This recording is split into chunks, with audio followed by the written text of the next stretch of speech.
Hey, welcome back, U.S. government class. Good news, potentially, maybe, I guess.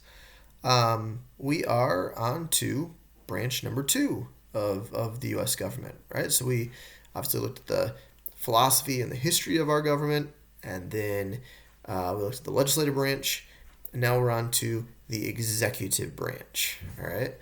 Um, so just kind of quick overview, right? Each of the three branches, if you remember back to your homework or assignment about Federalist 47, each of the three branches in the Constitution has very separate and distinct powers and abilities to check on each other, right? And by design, right? Because man is bad, and therefore government is bad, and so we need to split the powers, right? So that there's no tyranny.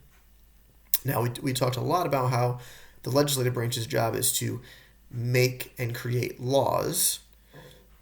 The executive branch's job, which often is messed up in our country today, the public and the media mess it up.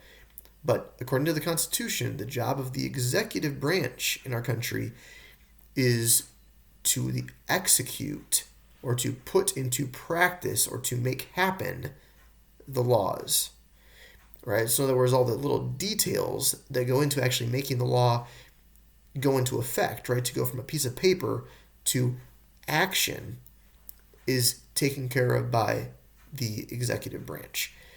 So just keep that in mind throughout the whole series of lessons here about the executive branch. That is the function, okay, to make the laws actually happen. Now we're going to start today by zooming in on the president because he is the most well known and most powerful person in the executive branch.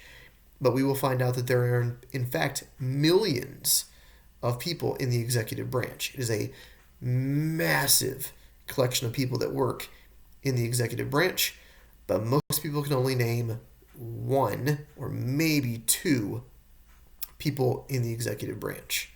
All right, so today we're going to zoom in on the president. What is his overall overarching job description according to the Constitution? And what are the requirements to serve as president? So I've just attached a short handout for you to kind of read through, and there's some comprehension questions and a couple kind of thought questions that you have to dig into and think about the implications of some of the jobs and the requirements to be president. You have to think about them a little deeper and kind of analyze and reflect on them. So again, a pretty short lesson, but that is the focus: the jobs and the requirements to be president.